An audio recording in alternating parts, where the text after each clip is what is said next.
Hi everyone, आप लोगों का स्वागत है फिर से एक नए वीडियो में। तो पिछले वीडियो को रिस्पांस को देखते हुए कुछ बच्चे लोगों का मैसेज आया था कि सर वीडियो को आगे कंटिन्यू करिए। तो बस आप लोगों का प्यार को देखते हुए हम जो है कि वीडियो आप लोगों के सामने कंटिन्यू कर रहे हैं। आप लोग यानी कि एज ए बिगिनर जो लोग आरआरबी एएलपी 2026 यानी कि जो इससे पहले एक बार भी एग्जाम नहीं दिए हैं, सर हम 2026 में तैयारी करना चाहते हैं और जो है कि बिल्कुल बेसिक से चलेंगे, बिल्कुल बेसिक से सर हमको कुछ नहीं आता है, तो बिल्कुल उनके लिए है। जो लोग एक दो बार एग्जाम दिए हैं उनके लिए बहुत बड़े बड़े सर लोग हैं, लेकिन जो लोग बिल्कुल बिगिनर से हैं यहाँ पर और जो सफल नहीं हो पा रहे, सिंपल सी बात है कि उनके लिए हम साथ में खड़े हैं और किस तरह से आगे नैया को पार लगाएंगे, बिल्कुल जो है कि आप लोगों के सामने यह चीज है। तो सबसे पहले हम लोग बातें कर लेते हैं। आपको कल हम बताए भी थे कि यहाँ से जो है कि हम लोगों का एएलपी का जो है कि क्या सिलेक्शन प्रोसेस के बारे में नहीं देखे तो पीछे वाले वीडियो को देखिएगा। और अभी जो है कि खास करके आरआरबी 2026 एकदम बिल्कुल जो रूटीन आया था, कैलेंडर एनुअल कैलेंडर जारी हुआ था, उस एनुअल कैलेंडर के अनुसार जो है कि रेलवे अपनी भर्ती को समय पर निकाल रही है। यानी कि फिर मानिए सेक्शन कंट्रोलर का आएगा, जेई सबका वैकेंसी आएगा, तो उस सभी को ध्यान में रखते हुए हम लोग क्या ध्यान दे रहे हैं कि सबसे पहले अभी जो वैकेंसी आया है एएलपी का, हम एएलपी पर आपको स्पेशली बात करेंगे और बात करेंगे सीबीटी 1, चूंकि सबसे पहले हम लोगों का क्लियर क्या होना चाहिए, सीबीटी 1 क्लियर होना चाहिए। और एक चीज ध्यान रखिएगा छोटा छोटा बात को, कि अगर आपको सिलेबस की अच्छी सी जानकारी है, अगर आप सिलेबस को बिल्कुल अच्छे तरह से समझ गए हैं, तो समझिए कि 40 to 50% जो है कि आपका, चूंकि यहां से रास्ता क्लियर हो गया कि हमको करना क्या है। सबसे पहले बच्चे लोग परेशान यही होते हैं कि आखिर करना क्या है, वो जो है कहीं ज्यादा करते हैं कहीं कम कर लेते हैं। तो इसलिए जो है कि यहाँ पर सबसे पहले हम लोगों को ये चुनना है कि आखिर हम लोगों को करना क्या है, सही डायरेक्शन क्या है, सही रास्ता क्या है। ठीक है, तो यहां से सबसे पहले हमको क्या होना चाहिए, सिलेबस की समझ बिल्कुल अच्छे से होना चाहिए। अगर सिलेबस की समझ अच्छे से हो गई तो मानिए कि आधा काम आपका हो चुका है। ठीक है, उसके बाद चलते हैं एग्जाम पैटर्न की बात करते हैं। तो यानी कि इसमें जो सब्जेक्ट आपको बेसिकली देखने मिलते हैं, 4 सब्जेक्ट देखने मिलते हैं। अभी हाल फिलहाल में एग्जाम हुआ है, 2025 का था लेकिन 2026 यानी कि फरवरी में हुआ है एग्जाम, तो उसका आंसर की अभी तक नहीं आया है। लेकिन दोनों चीजों के हम एग्जाम दोनों दिए हैं तो दोनों के पैटर्न पे बातें करते हैं। ठीक है, तो उसमें देखिए कि मैथमेटिक्स सब्जेक्ट देखने के लिए मिला था, मेंटल एबिलिटी जिसे हम लोग क्या कहते हैं रीजनिंग, एक जनरल इंटेलिजेंस एंड रीजनिंग कहिए। ठीक है, उसके बाद हम लोगों को जनरल साइंस देखने के लिए मिलता है और जनरल अवेयरनेस देखने के लिए मिलता है। भले जो है कि क्वेश्चन ऊपर नीचे हो जाए, लेकिन ये सारे सब्जेक्ट्स देखने के लिए मिलते हैं। सर ये सब तो सबको ही बताता है, लेकिन देखिए टोटल क्वेश्चन कितना है आप लोगों को सीबीटी 1 में जो है कि टोटल नंबर ऑफ क्वेश्चंस जो है 75 क्वेश्चन देखने के लिए मिलेंगे। और उस 75 क्वेश्चन को सॉल्व करने के लिए आपके पास सिर्फ और सिर्फ कितने मिनट रहते हैं, 60 मिनट, यहाँ पर 60 मिनट। ठीक है, कहने में देखने में लगता है 60 मिनट, जब एग्जाम दीजिएगा तब जो है कि बिल्कुल समय कैसे खत्म होगा पता ही नहीं चलता है। ठीक है, और नेगेटिव जो है कि भैया यहाँ पर 1/3 है, हम शायद पिछले वीडियो में 1/4 बोल दिए, तो चूंकि हम लिटरली पढ़ाते हैं तो याद हो गया था, इसलिए नेगेटिव 1/3 है, इस चीज को दिमाग में रखिएगा। ठीक है, तो अब जो है कि थोड़ा सा हम लोग क्या कर लेते हैं, प्रीवियस की चर्चा कर लेते हैं, PYQ यानी कि प्रीवियस ईयर क्वेश्चन की चर्चा कर लेते हैं। अब देखिए जो लोग बिगिनर से हैं उनको करना क्या है। ठीक है सर, अभी तक हमको तो कुछ समझ में नहीं है कौन सा बुक लें, क्या करें नहीं करें, तो इसमें बच्चे लोग उलझ जाते हैं। ठीक है, तो अब आप क्या करिए, सिलेबस को 2000 जो है कि पिछले बार जो सिलेबस है उसको निकाल लीजिए, या तो प्रिंट आउट कर लीजिए, नहीं तो PDF फॉर्म में डाउनलोड कर लीजिए। नहीं डाउन मिलता है तो अपना Telegram channel Diamond Math Tech है, वहाँ पे जाइए, वहाँ से जो है कि डाउनलोड कर लीजिए और अच्छे से, ठीक है, अच्छे से देखिए मैथमेटिक्स में कौन कौन से चैप्टर आ रहे हैं, रीजनिंग में कौन कौन से चैप्टर दिए गए हैं, जनरल साइंस में और जनरल अवेयरनेस में। ठीक है, तो ये सारा चीज हो गया कि अगर आप अच्छे से सिलेबस को एक एक करके पॉइंट वाइज पढ़ते हैं, देखते हैं, अच्छा बॉडमॉस आया, सर्च एंड इंडिसेज आया, मेंसुरेशन है, वॉल्यूम है, तो ये सभी चीज से आपको क्या हो जाएगा, अच्छा ये चैप्टर पूछता है, आपके दिमाग में बैठ जाएगा, ये चीज फिट हो जाएगा। सबसे पहले बेसिक चीज हम आपको बता रहे हैं बेसिक वालों के लिए। ठीक है, तो ये चीज बैठ गया कि सर मैथ में जैसे कि मानिए हमको बोडमॉस रूल पूछा, क्यूब पूछा, स्क्वायर रूट पूछा, स्क्वायर पूछा, तो ये सारा चीज आपके दिमाग में बैठ गया मेंसुरेशन। तो इससे क्या हो जाएगा, जैसे माने कि स्क्वायर रूट पढ़िएगा तो आपके मन में स्क्वायर आएगा, 1 का स्क्वायर कितना होता है, 2 का स्क्वायर, 3 का स्क्वायर, 4 का, ये सभी चीज छोटी छोटी बातों को आपको ध्यान रखना पड़ेगा। तो छोटे छोटे बात को जब आप अच्छे से सिलेबस को पढ़ लेते हैं तो छोटी छोटी बातें आपको ध्यान आ जाता है, ध्यान आ गया तो अच्छा ये चैप्टर है। उसके बाद जब आप सिलेबस देखें तब जाइए यहाँ से PYQ के तरफ थोड़ा सा मूव कीजिए, क्योंकि PYQ के तरफ अगर आप मूव करते हैं, अगर PYQ के तरफ अगर मूव नहीं करते हैं, ठीक है, PYQ के तरफ अगर नहीं मूव करते हैं तो कोई बात नहीं है, उससे पहले थोड़ा सा आप किस बेसिस पे ध्यान दे लीजिए, कॉन्सेप्चुअल बेसिस पर ध्यान दीजिए, कॉन्सेप्ट पर। अब सर कॉन्सेप्ट क्या होगा, तो देखिए कि सबसे पहला चीज क्या करना है, अगर आपके पास है 1 2 3 4 तो आप क्या करिए, यहाँ से 4 नोटबुक ले लीजिए, क्या करिए, 4 नोटबुक्स ले लीजिए, ठीक है।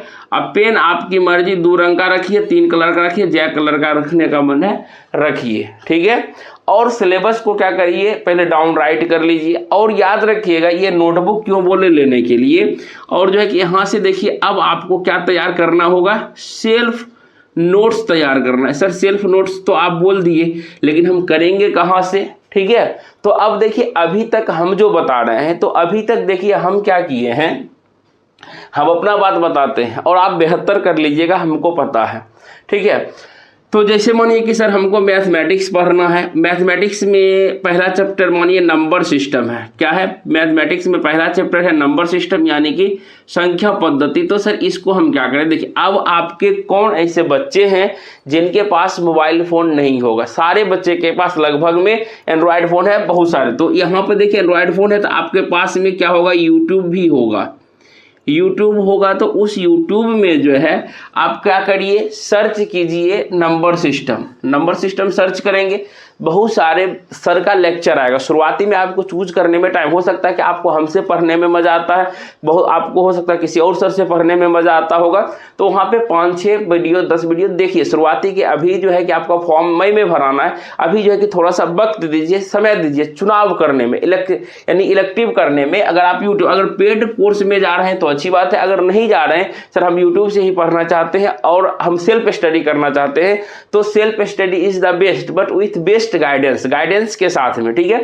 तो अब देखिए कि YouTube पर जाइए और नंबर सिस्टम को खोलिए, नंबर सिस्टम देखिए। अब हो सकता है कि आपको गगन सर से पढ़ने में मजा आ गया, किन्हीं को प्रकाश सर से पढ़ने में मजा आएगा, किसी को आदित्य रंजन सर से, और किसी को हो सकता है जब हम पढ़ाएंगे तो हमसे भी पढ़ने में मजा आएगा, ठीक है। तो अब आप चुनाव कर लेके हमको इन्हीं सर से पढ़ना। आप ऐसा नहीं है कि आप पूरे के लिए फिक्स कर लिए, हो सकता है नंबर सिस्टम मेरा आपको अच्छा लगा, स्क्वायर किसी और का अच्छा लगेगा, नल वाला चैप्टर किसी और का अच्छा लगेगा। तो इस तरह से क्या करिए, यूट्यूब को एक बेस मान लीजिए। अगर आप पेड बैच के तरफ मूव नहीं करते, अगर आपको सेल्फ स्टडी करना बहुत ज़्यादा पसंद है तब, अगर नहीं ज़्यादा सेल्फ स्टडी करना पसंद है तो आप पेड बैच की तरफ मूव कर सकते हैं और सिंसियरली पढ़िएगा तब, ठीक है। और उसमें भी आपको खुद से भी तैयार, अगर पेड बैच भी लिए हैं तो आपको खुद से सिंसियर रहना पड़ेगा, क्योंकि सिलेक्शन आपको लेना है, जो जैसे हम पढ़ा रहे हैं तो हमको नहीं, सीधी सी बात है। लेकिन यहाँ पर अलग बात है कि हम जो है एज ए आपको कहिए कि टीचर तो नहीं कहिए, हम भी तैयारी कर रहे हैं और 2-3 बार एग्जाम दिए तो एक्सपीरियंस है, इसलिए आपको बता रहे हैं, ठीक है। यूट्यूब हो गया तो नंबर सिस्टम। उसी तरह से रीजनिंग में है कि रीजनिंग में देख लीजिए, टॉपिक देख लीजिए। अगर टॉपिक में दिक्कत है, अगर एक बार भी नहीं पढ़े हैं तो ठीक है, नहीं तो टॉपिक वाइज सर्च करते चलिए। और सर का जो है कि वीडियो आएगा, बहुत सारे सर अब ऐसे हैं जिनका वीडियो आएगा, आप अच्छे से देखिए और जो है कि वहाँ से क्या करिए, सिर्फ नोट्स लिखते चलिए, वीडियो देखते जाइए, नोट्स तैयार करते। वो क्या हो जाएगा, इससे आपका कॉन्सेप्ट बन गया, कॉन्सेप्ट जियो ही बन जाएगा। जैसे मानिए नंबर सिस्टम हुआ, सर नंबर सिस्टम का कॉन्सेप्ट मेरा बन गया, तब क्या कीजिए PYQ में, क्योंकि जब नंबर सिस्टम पर बहुत सारे क्वेश्चन सॉल्व करिएगा तब जाके PYQ में जाइए, या मानिए कि नंबर सिस्टम का बहुत सारे क्वेश्चन निकाल लीजिए और उसको बनाइए। या तो और उससे भी बेहतर कर सकते हैं कि 2025 में यानी TCS जब से एग्जाम करवा रही है, लेटेस्ट वाले पैटर्न का क्वेश्चन को आप सॉल्व करके देखिए, क्या आप नंबर सिस्टम आपने पढ़ा है सॉल्व हो रहा है या नहीं हो रहा। अगर सॉल्व हो रहा है तो कॉन्सेप्ट अच्छा हो गया। अगर ऐसा नहीं है कि कॉन्सेप्ट में सारा क्वेश्चन कुछ फंसिएगा तो उसको सॉल्व करके देख लीजिएगा।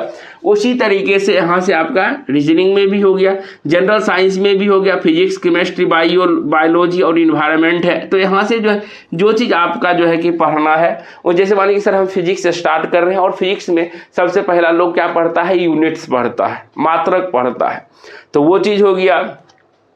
तो मात्रक पढ़ रहे हैं तो माने कि, और इसके लिए हम बता ही दिए सेल्फ स्टडी कर रहे हैं या जो भी कर रहे हैं, NCERT बुक को छोड़ के कोई भी बुक पर दिमाग मत लगाइएगा। 9th और 10th का, बेसिकली 9th एंड 10th का, इस दोनों बुक को लीजिए और इस दोनों बुक को लाइन बाय लाइन पढ़ जाइए, जितना टाइम सोच सके, 10 बार, 20 बार, 50 बार, बिल्कुल अच्छे तरीके से। एक बार पढ़िएगा, समय लगेगा, अंडरलाइन कीजिए, लिखिए, ठीक है। उस तरह से हम अपना नोट्स भी आपको दिखाएंगे, टेंशन मत लीजिए, ठीक है।